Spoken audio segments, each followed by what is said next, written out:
नमस्कार। आज हम लोग बात करेंगे कि अगर कोई भी आदमी अगर आपको दिखे कि अचानक बेहोश हो गया, उसकी साँसें रुक गई, उसका धड़कन नहीं फ़ील हो रहा है, तो आपको क्या करना चाहिए? कैसे उसकी जान बचानी चाहिए?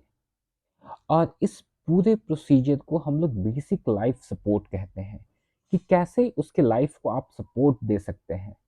जब तक हॉस्पिटल से या डॉक्टर जब तक ना पहुँचे, तब तक कैसे आप उसकी जान बचा सकते हैं।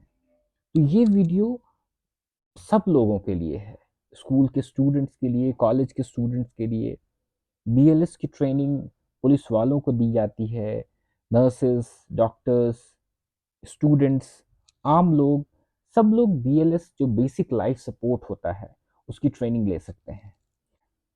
तो अब सीधे आते हैं इस बात पे कि आखिर कोई पेशेंट अगर कार्डियक अरेस्ट में जाता है, तो आप क्या कर सकते हैं?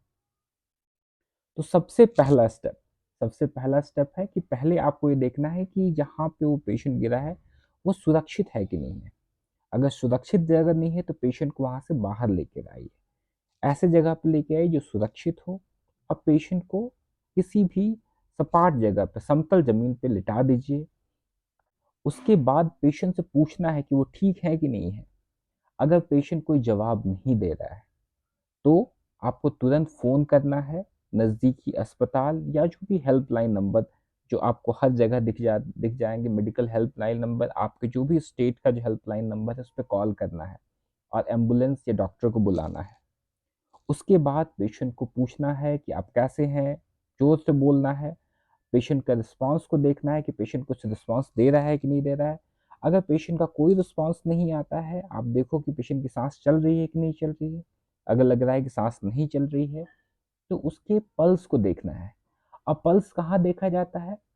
यहाँ पे नहीं देखना है। पल्स आपको गर्दन से जो बीच की लाइन जाती है, इसके बगल से आपको हाथ को लेके जाना है, यहाँ फ़ील करना है कि पल्स आ रहा है कि नहीं आ रहा है। ये सेंट्रल पल्स होता है, इसीलिए इसे देखना ज़रूरी होता है। हाथों के पल्स को नहीं देखा जाता है, क्योंकि ये पेरिफेरल पल्सेस होते हैं, ये तो बहुत जल्दी ही आना बंद कर देंगे। लेकिन ये यहाँ का पल्स आखिरी तक रहता है, इसीलिए इसको देखना ज़रूरी है कि ये पल्स आ रहा है कि नहीं आ रहा है। और इस पूरे प्रोसीजर में 10 सेकंड से ज़्यादा का समय नहीं लगना चाहिए और तुरंत आपको चेस्ट कंप्रेशन स्टार्ट कर देने हैं। अब बात आती है कि चेस्ट कंप्रेशन होना कैसे चाहिए। तो चेस्ट कंप्रेशन जो होता है ना, उसका मैं ये वीडियो में आपको दिखाऊँगा कैसे किया जाता है। लेकिन इसमें आपको एक चीज़ को समझना है कि 1 मिनट में 100 से लेकर 120 बार आपको चेस्ट कंप्रेशन देने होते हैं। ये आपका हाथ अंदर जाता है, इसके ऊपर एक हाथ बनता है और इससे दोनों हाथ, ये केहूनी मुड़नी नहीं चाहिए और इसके प्रेशर से आपको कंप्रेशंस देने होते हैं। इसको बोला जाता है सीपीआर, कार्डियोपल्मोनरी रिससटेशन। ये 2 तरह का होता है। एक है हैंड ओनली सीपीआर और एक होता है सीपीआर विथ रिस्ट ब्रेथ्स। मतलब आपको चेस्ट कंप्रेशन भी करने हैं और साथ ही साथ आपको उनको फेफड़े में आपको ब्रेथ्स भी डालने हैं। उसके लिए आपको मास्क की ज़रूरत पड़ती है, नहीं तो माउथ टू माउथ आप ब्रीदिंग भी कर सकते हो। लेकिन अब रिकमेंडेड है कि आप जो पॉकेट मास्क जो होते हैं उसका इस्तेमाल करें। तो इसे करने के लिए जो मैं वीडियो दिखा रहा हूँ, इससे ऐसा इसको फॉलो करना होता है।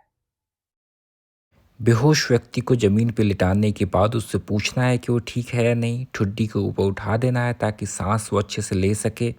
धड़कन को फील करना है और सांस को भी देखना है कि सांस ले रहा है या नहीं। धड़कन और सांस ना मिलने पर मरीज की छाती के बगल में घुटनों के बल पे खड़े हो जाना है और एक के हाथ के ऊपर दूसरा हाथ रख के छाती के बीचों बीच दबाना शुरू कर देना है। एक हाई क्वालिटी सीपीआर किसी की जान बचाने के लिए बेहद ज़रूरी है। हाई क्वालिटी सीपीआर और चेस्ट कंप्रेशन तब माना जाता है जब आप 1 मिनट में 100 से 120 बार चेस्ट कंप्रेशंस देते हो। ये डीप होना चाहिए, लगभग 2 इंच यानी 5 सेंटीमीटर डीप होना चाहिए और चेस्ट रिकॉइल होना बेहद ज़रूरी है, क्योंकि चेस्ट रिकॉइल होता है तभी हार्ट का सर्कुलेशन अच्छा आता है। और चेस्ट कंप्रेशंस के साथ आप रेस्क्यू ब्रेथ्स भी दे सकते हो। इसमें आपको 30 चेस्ट कंप्रेशंस देने होते हैं और उसके बाद 2 रेस्क्यू ब्रेथ्स देने होते हैं।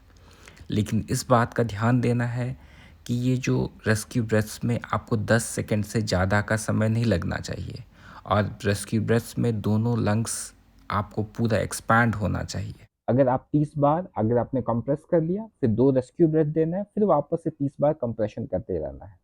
ये साइकिल करते जाना है।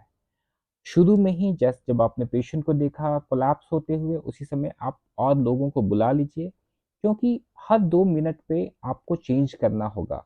क्योंकि अगर आप कंप्रेशन देते जाते हो तो आप थक जाते हो। अगर थक जाओगे तो अच्छे तरह से आप पंप नहीं कर कंप्रेस नहीं कर पाओगे, जिससे उसकी बॉडी की ऑक्सीजन जो जाना चाहिए, जो सर्कुलेशन जो पहुंचना चाहिए, उसमें कमी आने लगती है। क्वालिटी सीपीआर की क्वालिटी घटने लगती है। इसीलिए आपको किसी हेल्प की भी ज़रूरत हो सकती है। आप कोशिश करें कि और भी दूसरे लोगों को आवाज़ दें, ताकि वो लोग भी आके मदद करें। और 30 काउंट करते रहना है, 1 2 3 4, 30 हो जाए, फिर उसके 2 ब्रेथ्स देने हैं, फिर उसके बाद वापस से आपको कंप्रेशन करते रहना है। लेकिन हमेशा याद रखना है कि जो भी आप चेस्ट कंप्रेशन करें, वो हाई क्वालिटी की होनी चाहिए। उसमें चेस्ट रिकॉयल होना चाहिए, 5 सेंटीमीटर डीप होना चाहिए, और वापस से आपको पेशेंट का चेक करते रहना है कि वापस से सांस आया या नहीं आया, धड़कन आया या नहीं आया। लेकिन इन सब चीज़ों में 10 सेकंड से ज़्यादा का वक्त नहीं लगना चाहिए। जो आप रेस्क्यू ब्रेथ्स 2 रेस्क्यू ब्रेथ्स देते हो, तो उसमें 10 सेकंड से ज़्यादा का समय नहीं लगना चाहिए। क्योंकि जितना इंटरप्शंस होंगे चेस्ट कंप्रेशन के बाद, अगर जितना भी समय आप इंटरप्ट करते हो, उतना समय में हार्ट का ब्लड सप्लाई रुक जाता है। फिर से वापस से हार्ट का ब्लड सप्लाई डालने में काफ़ी समय लगता है। इस चीज़ का ध्यान देना है। Thank you.